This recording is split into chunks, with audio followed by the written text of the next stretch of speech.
Okay, so hi everyone. I'd like to welcome you to this talk session I at the Web Carnival. It's been a partnership between Braztesol Brasilia and TDSIG, one that we have initially wanted to do in person. We were going to do way back in 2020. It was the plan to do it in person. And then, something happened and we had to postpone it. I don't know what that was, but something. And here we are 2 years later, being able to finally do it together with a global audience and a global set of speakers. I would like to draw your attention to the fact that in this room, we have Romina Muse, who will be talking with us very shortly. And in the other tent, there is another talk that if you're interested in that one, that's where it is there. I would also like to point out that we don't have registration fees. And the reason for that is a little Freirean, I would guess. We could put it that way, but it's because we recognize everybody's in different circumstances, and we don't feel as though everybody should pay the same amount. So whether it's free for you or whether you can afford to donate a little bit of extra cash to our cause today, I would really much appreciate it.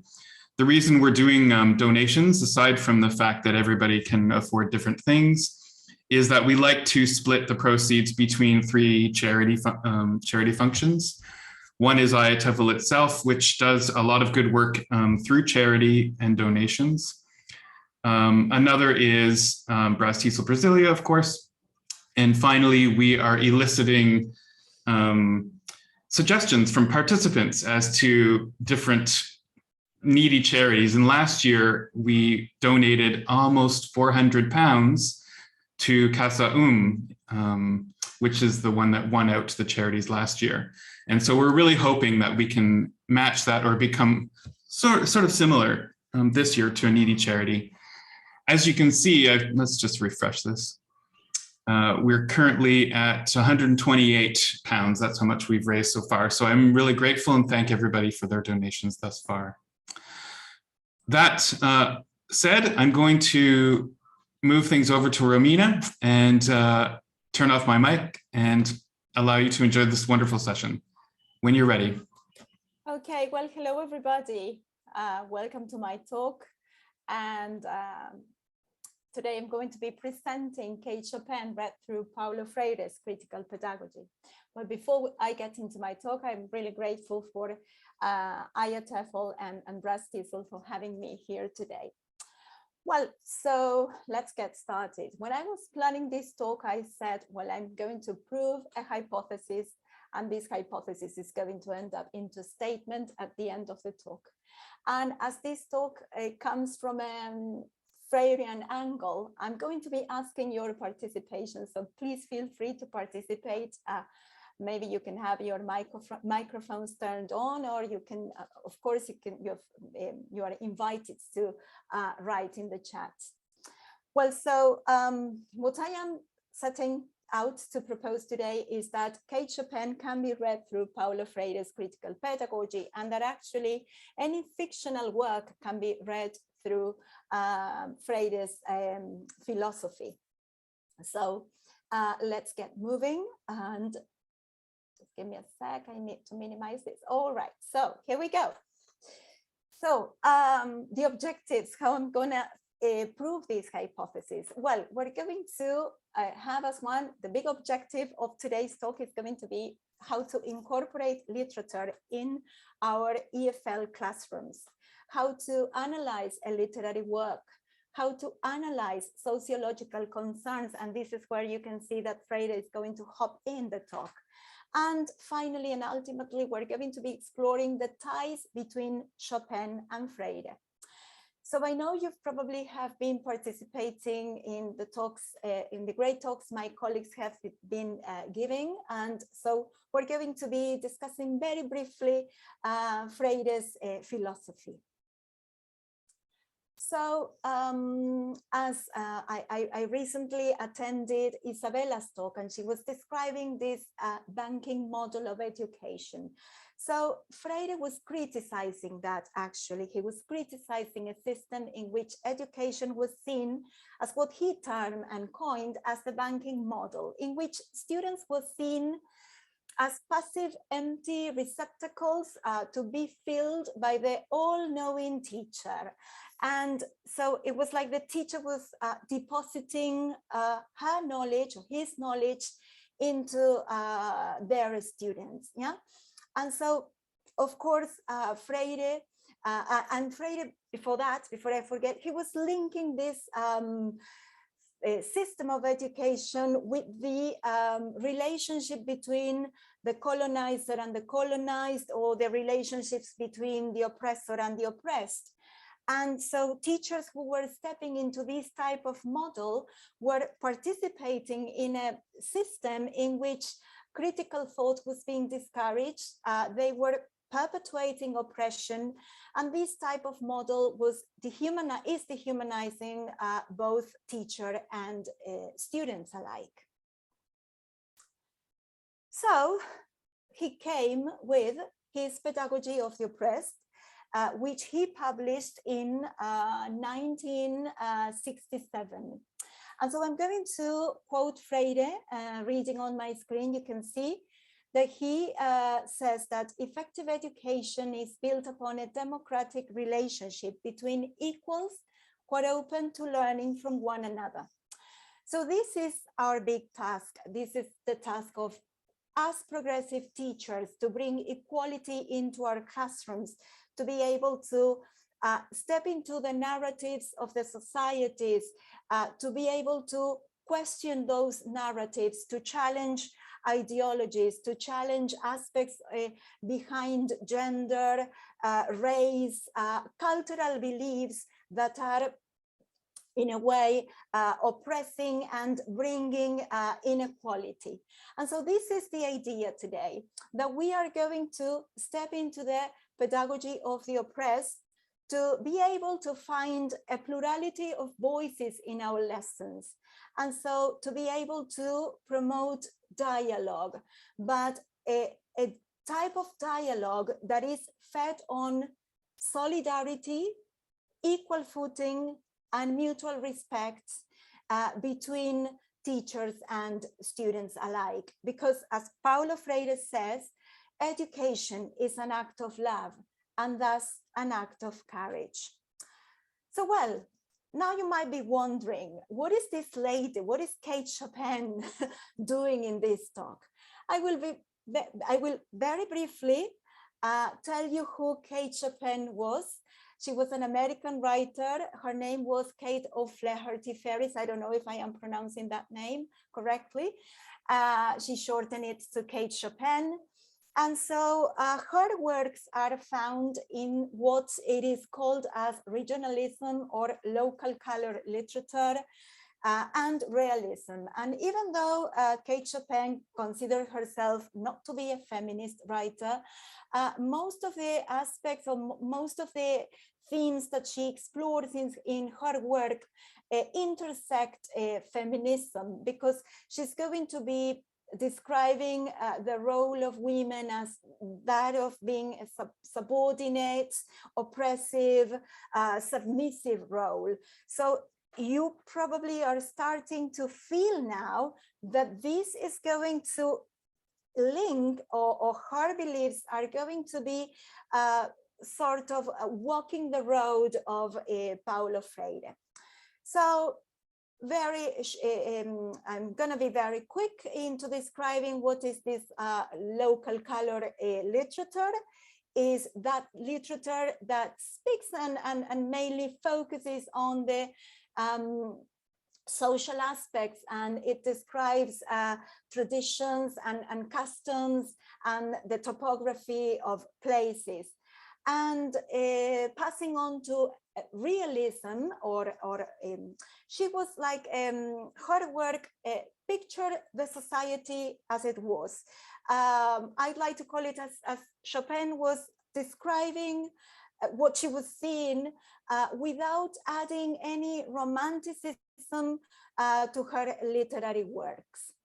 And as for feminism, you can see on my screen, I took a quote from The Awakening, one of her works. And I'd like you to read and try to think about, picture in your head that she was writing this in the late 19th century. So she was describing a character, a female character that believed in whatever came, she had resolved never again to belong to another than herself. So she was speaking about an independent woman, a type of woman who could break free from the oppressions and from the pressures of her society. Well, let's move on now into our story. So I was thinking when I was preparing this talk, I said, well, I'm gonna give a lot of room for my participants because this is gonna be a Freirean talk. So, and I am planning this in the back of my mind. I always had that idea that we are going together to make this talk happen.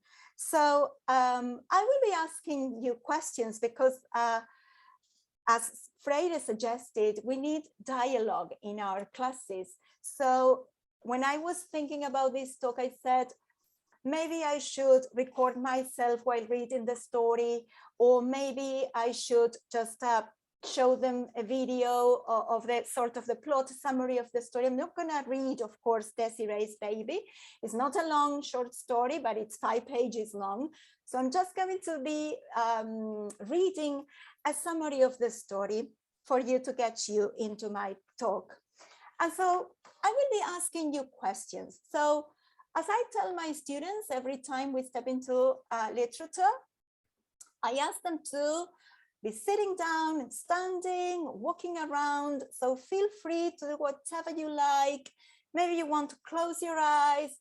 So feel like, I mean, do whatever you need to do in order to get immersed into the story. So are we ready? Yes. I'm gonna take a sip. So, well, here we go. This is the story of Desiree. Desiree was an abandoned child taken in by wealthy landowners. Picture this. This is before the American Civil War. So this is 1850 in Louisiana. So the wealthy landowners were Monsieur and Madame Valmont, who raised Desiree as their own child. At 18, Desiree marries Armand, the current owner of a nearby estate called La Brie, who falls deeply in love with her. Armand has a reputation for his strict personality and for mistreating his slaves. The young newlyweds living at La Brie soon produce a baby boy, who becomes their pride and joy for the first few months of his life. When Armand is madly in love with Desiree, nothing can touch their happiness.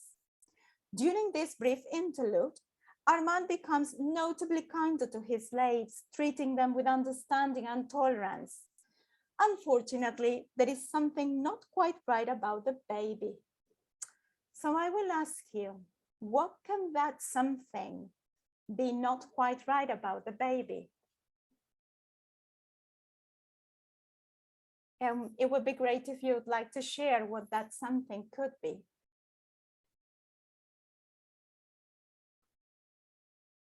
I'm going to check the chat. Okay, Ceci says that it might be health problem with the baby. Could be. All right, let's carry on. Thank you, Cecilia. So, when Madame Valmont, so the grandmother of the baby, comes to visit her daughter and grandson, she sees that something is amiss. In fact, she declares aloud, "This is not the baby." In a later incident, a slave boy of 1/4 black background is tending the baby. Desiree watches the two and suddenly realizes what she is seeing. So what is Desiree seeing? What do you think she's seeing? There's a slave boy fanning, actually, the slave boy was fanning the baby. So what is it that she sees? It's a wrong baby. The baby's crying. Okay, nice, lovely. I like to read your prediction at different ways. Okay, so you see at this time in the classroom, the students are going to be participating, engaging. We will probably have dialogues, yeah, around their ideas or what they are volunteering with their answers. And so let's move on. So her own heritage, remember, she was an abandoned child. So her own heritage is unknown. And the young mother now believes that she must have African-American ancestry. So you were right, Tyson. The baby was not a white race baby.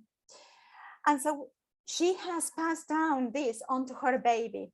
And so in the society in which she believes, this discovery is,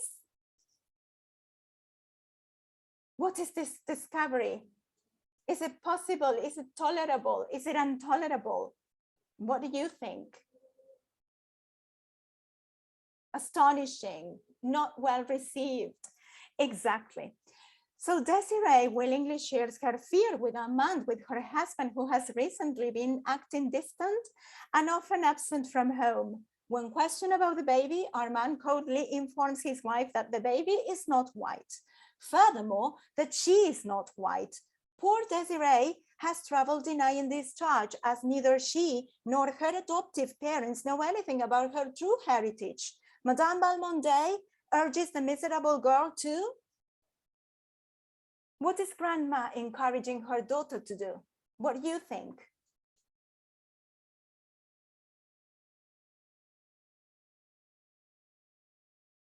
Hide the baby? Give the baby up? Okay, so she encourages her to come home with her baby. So that is to say, to go back to her parents' house. Her husband concurs, Armand concurs, that she should not be in his home with the statement, yes, I want you to go. Desiree, however, does not go home, but rather takes the baby and disappears into the bayou, taking nothing else with her. The final confirmation of Armand's disgust with his wife and child is a bonfire he builds to destroy her clothes and possessions. To Armand's distress, while collecting Desiree things to burn, he finds a letter. What does the letter say? Armand, let's picture Armand. He's setting up a fire. He's going to burn all his wife's and kids' belongings. And all of a sudden, phew, there's a letter there. Haha, says Ceci. All right, so the letter says and reveals to Armand that his mother reveals that she is, I skipped past, so sorry. So the letter reveals Armand's own mixed race parentage. His mom, Armand's mom, has written, I thank the good God for having so arranged our lives that our dear Armand will never know that his mother, who adores him, belongs to the race that is cursed with the brand of slavery. Look at that, quite a bomb, right? So Kate Chopin has a style in which you're going to be taken very quickly into the actions of the story. And so she started this story as a fairy tale, and all of a sudden, pum, this turns into a story with a fatal end, and a story where you could probably see how Freire's philosophy intersects with Kate Chopin. Even though we're not speaking about a banking model of education in this story, we are describing a relationship in which there was an oppressor and oppressed, in which there were colonizers and the colonized, and this type of story was perpetuating oppression, subordination, and inequality. We don't know whether Kate Chopin was what was Chopin's stance, but you have to remember that she was a female writing, and so she was presenting a realist picture of the society in which she was living before the American Civil War, before the abolishment of slavery. So let's get into, I think it's like the juicy parts of this talk. And we're going to be analyzing the relationship between, sorry, not the relationship. We're going to be stepping into Desiree's baby, analyzing it, the type of relationship existed between the characters, and also I will show you how to create classrooms, classroom settings in which you are going to invite your students to think critically, in which your students are going to be invited to step outside and beyond their comfort zones, in which you're going to be fostering motivation and their creativity, and type of activities and lessons that are going to, where your students will find their own voices, that they have a say in their classroom, and they are in a way on equal terms with you as teachers, yeah? Because this is what Freire's philosophy is proposing and prompting. So when I plan my literature classes, I haven't told you, but well, I work with, I work for the British Council, and I also work and I give private tuition for students whose level of English is more or less B1, B2. And so there is always room for literature, and literature gives us the freedom, you know, to choose materials and to step into artifacts that we want to explore and that we sort of are curious to explore. And so what I do with my students is we get together in the classroom, we brainstorm about stories and also what we want to know about this story. And so we write topics on a blank piece of paper. Then the student and the teacher, that's my second point there, student and teacher pour their answers in the picker wheel that I will show you right now. And then the wheel spins and the students and the teacher work on the assigned task. This is, I mean, something crucial. You are going to be in the picker wheel. So you present, okay, you present Kate Chopin, you present them The Awakening, Desiree Baby, or I don't know, The Story of an Hour, another very interesting story she wrote. And so you say, well, we pick up Desiree Baby. Okay, what is it that you want to find out? What is it that you're interested in exploring? And so they will produce their own, you know, interests. Yeah, they will be sharing with you what motivates them, and you will be pouring all this in the picker wheel. So let's imagine, let's picture that we are Ceci, let me see, I want to read your name, Ceci, Tyson, Victor, Antoine, Sylvain, Alexandra, Hilda, and I don't know if I am pronouncing your name correctly, Nuria, yeah? So you are in my classroom, you have thought about what you want to explore in Desiree Baby. I collected your answers and we pour them in the picker wheel. So I will tell, let's see, I'm going to choose Alexandra.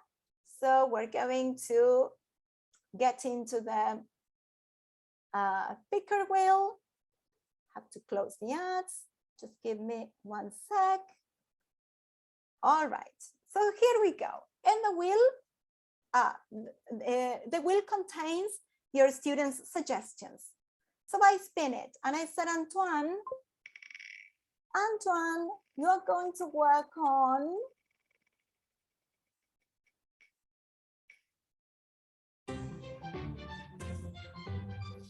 Okay, Antoine, would you like to read this?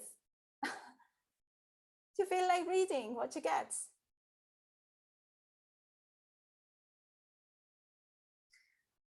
Okay, so he has to find 10 words that he thinks that support or question Freire's critical pedagogy.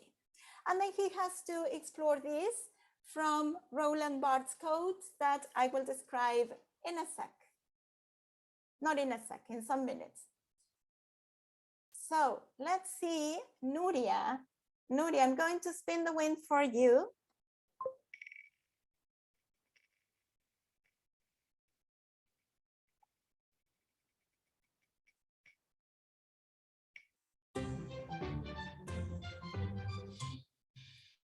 Nuria, would you like to read this?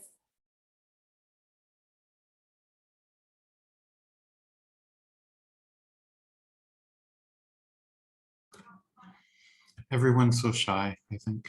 Yeah, they are. Okay, so you're next then, Tyson. All right, so Nuri has to write about 3 characters to interview and write down their responses, yeah, their answers. All right, so let's see, Tyson, what you got.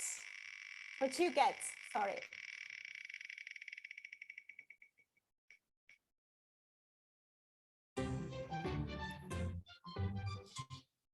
Okay, so I have to find 10 words that you think that support the question Freire's critical pedagogy. Write down the word, the page number, and what they mean in the relationship to what is being said. Exactly. Yes, I always encourage my students to do, to write the word, what they found, the quote and the page number. So this is going to get them later into academic writing. They will be also learning how to cite.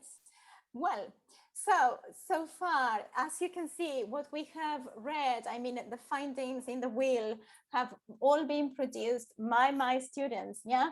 So this is hugely a motivating factor, yeah, because they end up writing about what they want, what they are interested in discovering in the story.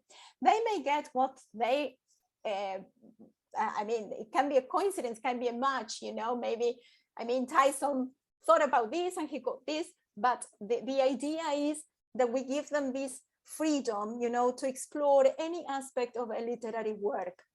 Okay, so it's in this sense we're going to be encouraging their autonomy, and they will become, instead of passive learners, they will become active learners involved in the process of learning a language. All right, so far, so good. So let's move back to the presentation. All right, so here we go. Okay, so let's analyze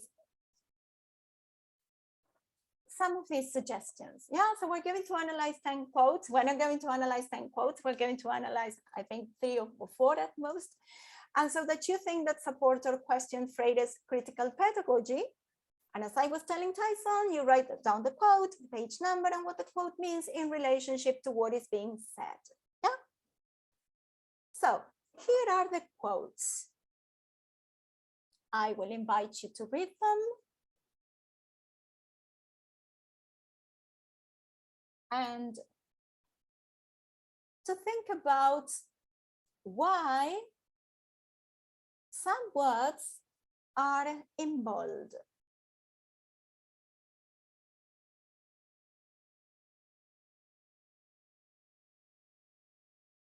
Remember to have Freire in the back of your mind.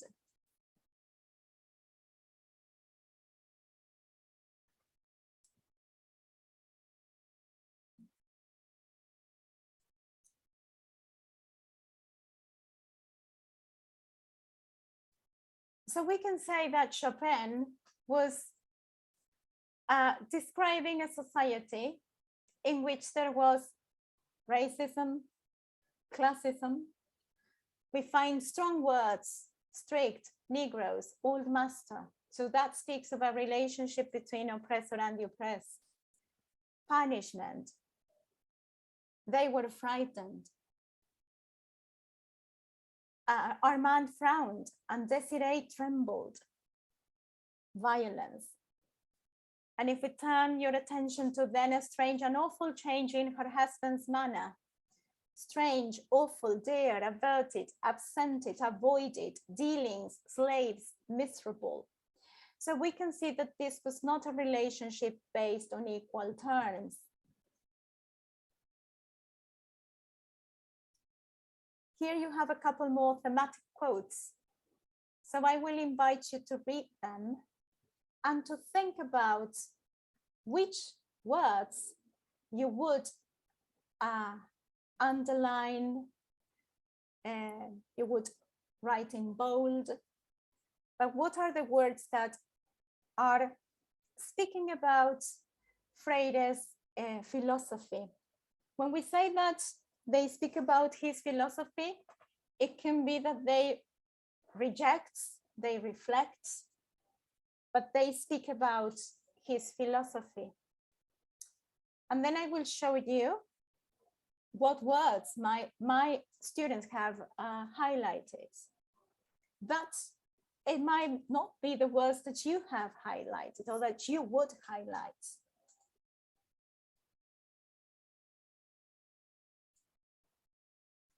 Okay, so my students were interested in,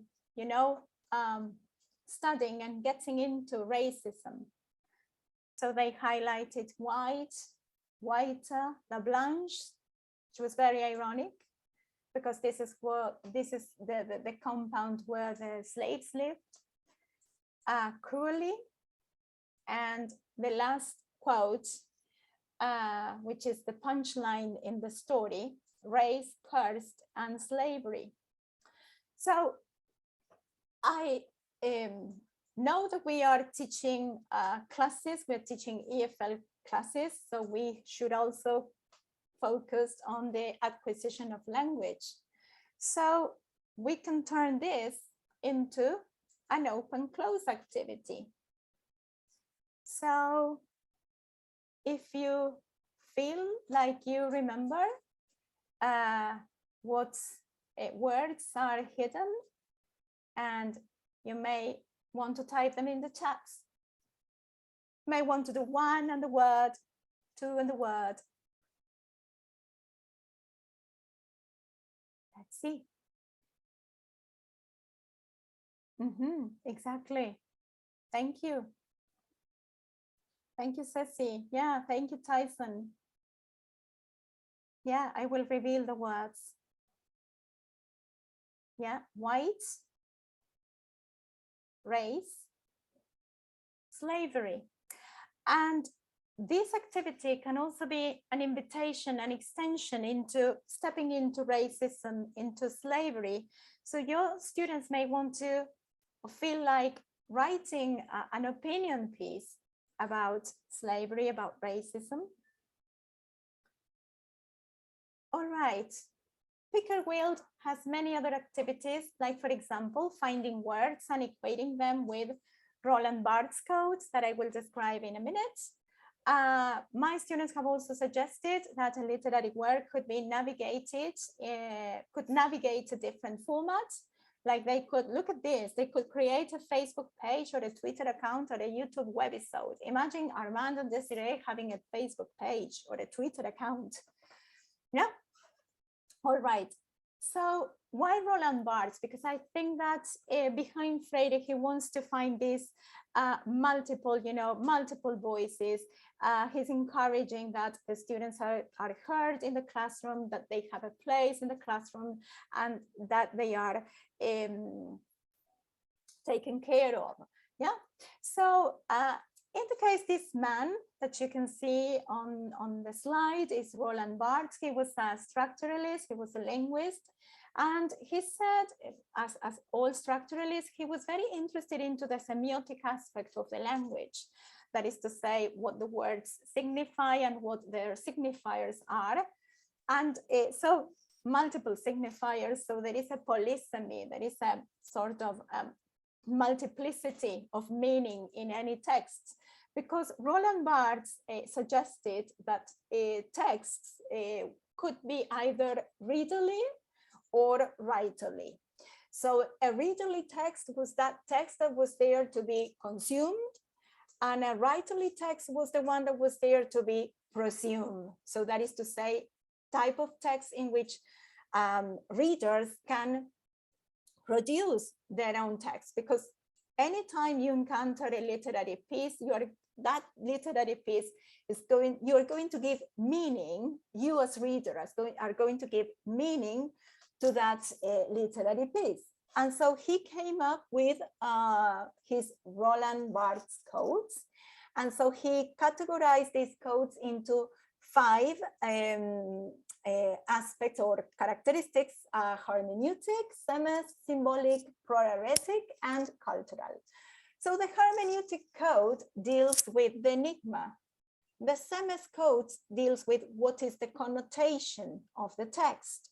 The symbolic has got to do with this antithesis that you may find in text. The proeretic has got to do with the code of action. And the cultural code has got to do with culture, yeah? It has got to do with literary concepts, with psychological concepts and sociological concepts, yeah? So, and the yellow words that you can see, Bayou, Pillar, Letter, Foundling, Desiree, Pyre, and Corbeil, are going to be reflecting these types of codes. Because remember the story at the very beginning, there was this abandoned child, this foundling. So that is very enigmatic, yeah? She walked into a bayou. Yeah, why did she walk into a bayou? And bayou has got a literary connotation, because Kate Chopin wrote a story that she titled Beyond the Bayou. So Pilar is probably semic for very wealthy families, the same as Corbeil, yeah? And Desiree, look at that name, the name she chose for the main character. The story started as a desired child, and she transitioned into the undesired wife.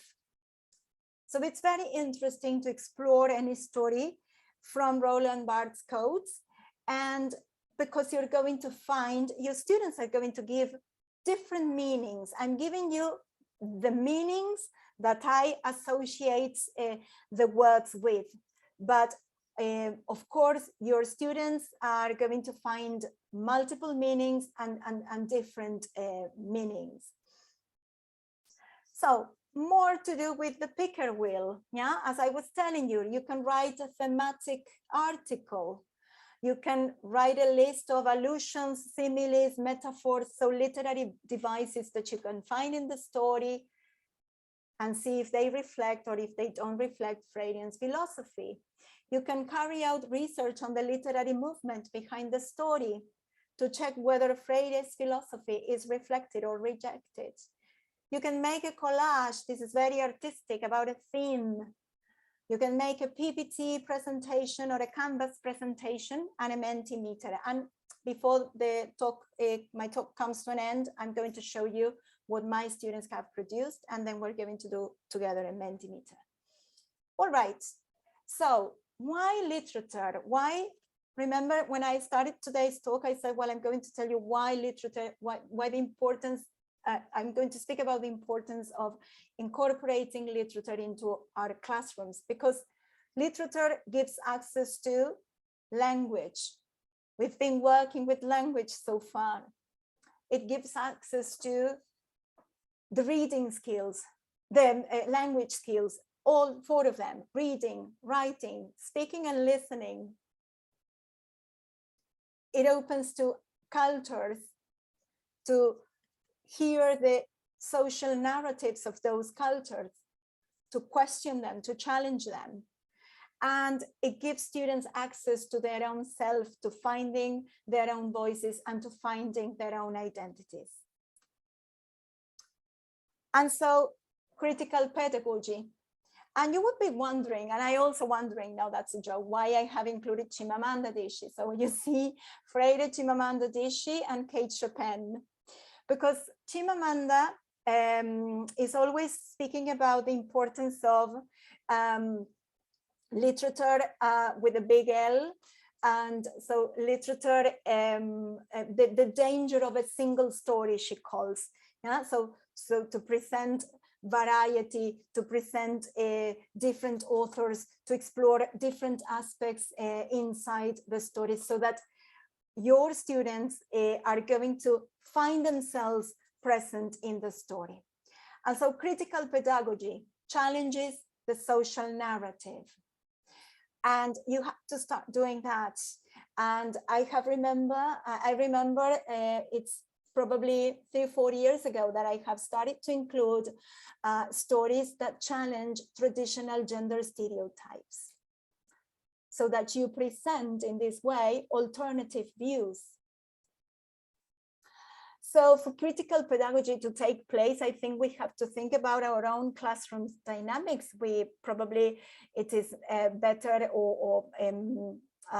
your students are going to get into these debates, into these dialogues, and if you are sitting, in rows, that's not going to be so beneficial. So maybe you should, arrange the setting in a sort of semicircle or a circle in which students can see and they can face each other.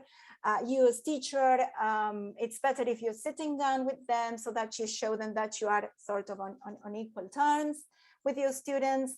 And probably critical pedagogy, when you start implementing it, you'll be needing to change the way you assess your students. There are not going to be right or wrong answers.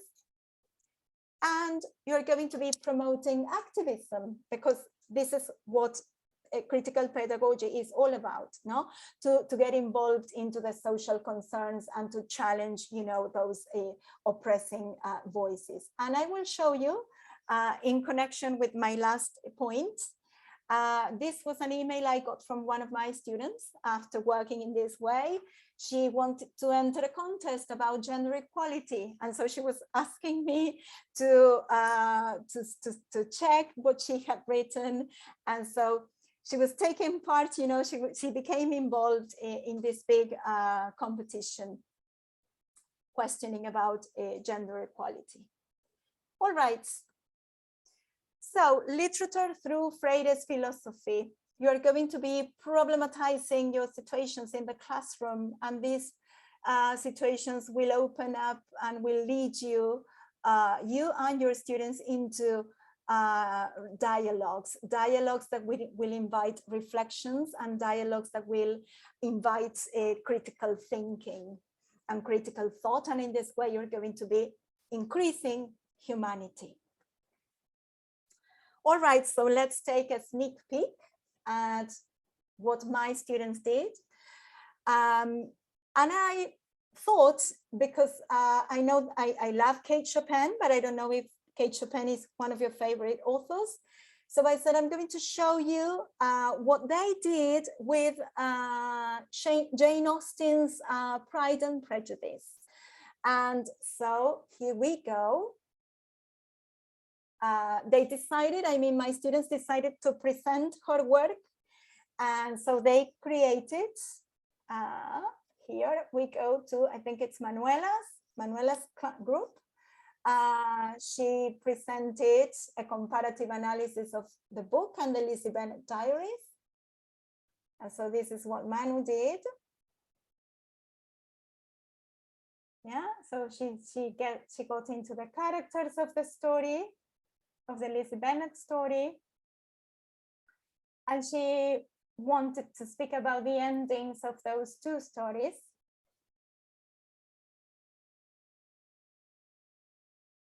Okay, so she became really, really creative.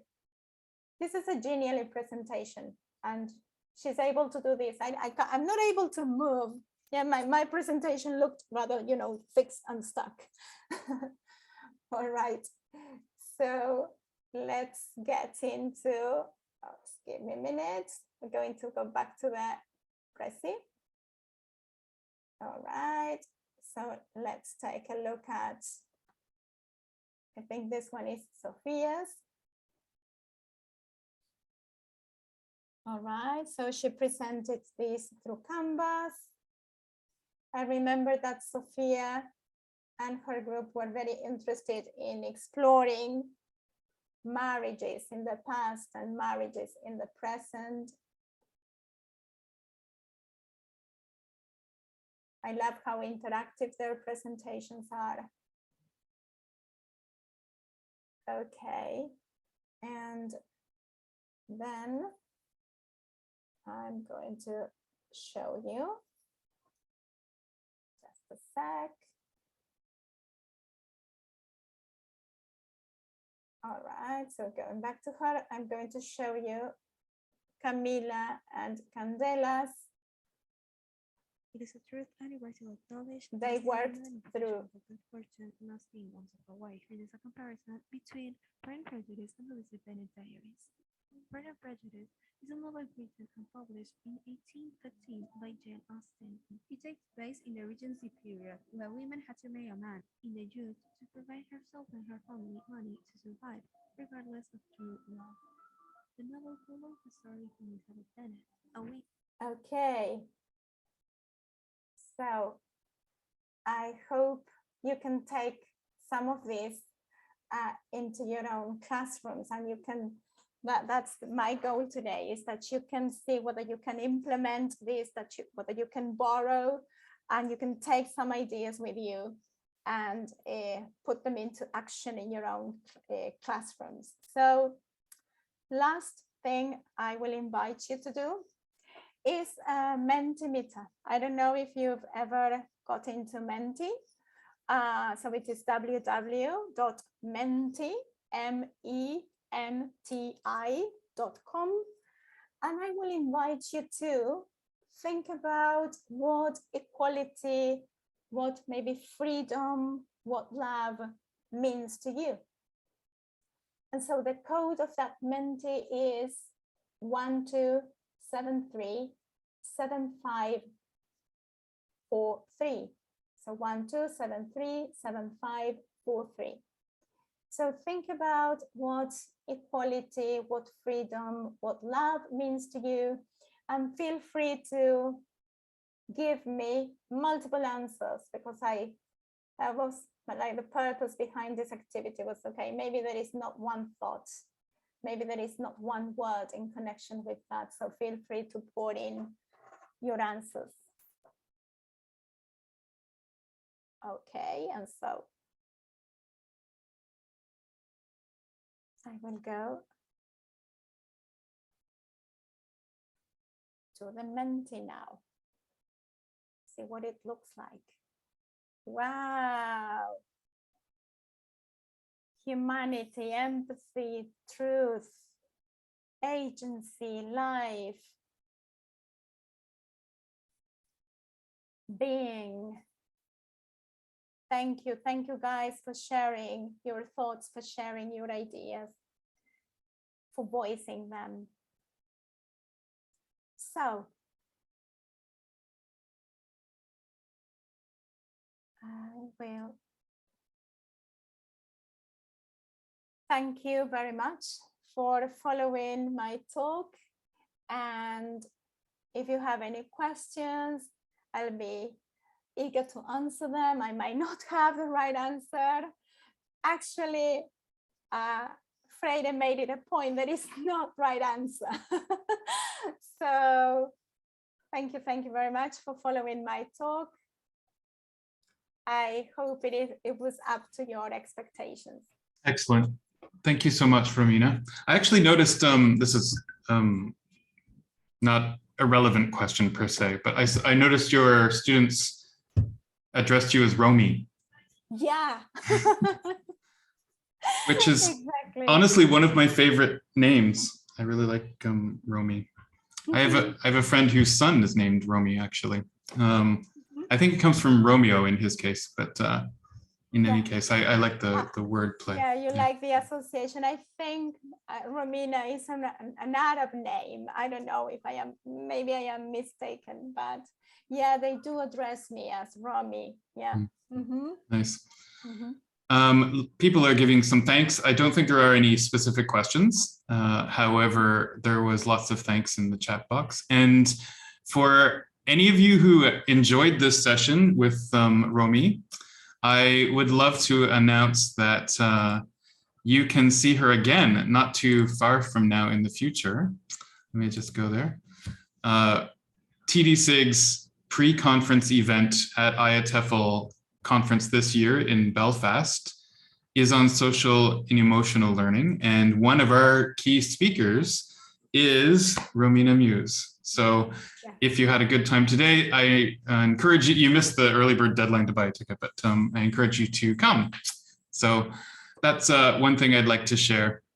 Another thing I'd like to share with everybody is that you can stay in this room for the next talk by Jessica Pinero Vidal on Sophia's Tale, or How to Teach ESL with Affection, or you can go to Tent B for the last talk that is taking place over there. And again, we are really relying on donations, kind donations from anybody attending, so that we can make enough that we can split with a charity. And that is our goal to do again this year. So you can feel free, please, to go to our website or our program and click the donate button. And any amount is very much welcome. It doesn't have to be anything very big. So thank you so much, Romina, once again. And we will start again at the hour with the last talk. Thank you very much. Thank you very much. Thank you, everybody, for following my talk. It's been a great pleasure. Thank you.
I've just made Jessica co-host, as she's the next speaker.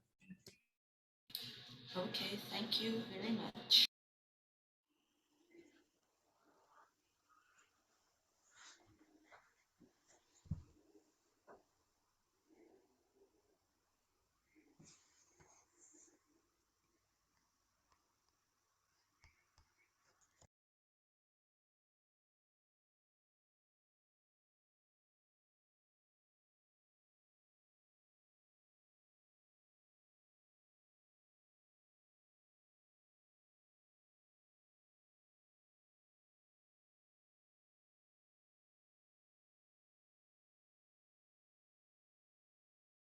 Can I share my screen? Hi, Jessica. Hello. Let me open the video. Hello. Okay.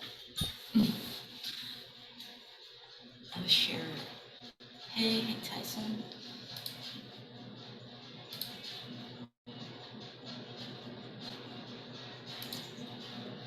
Okay.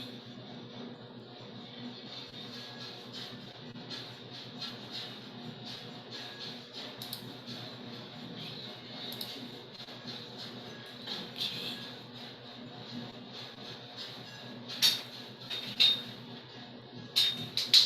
One of you sounds like you're in a laundromat. I don't know really? who it is. Is it Irene or is it Jessica? No, nothing. Oh, I've already done that. There's background noise. Oh, it's you, Jessica.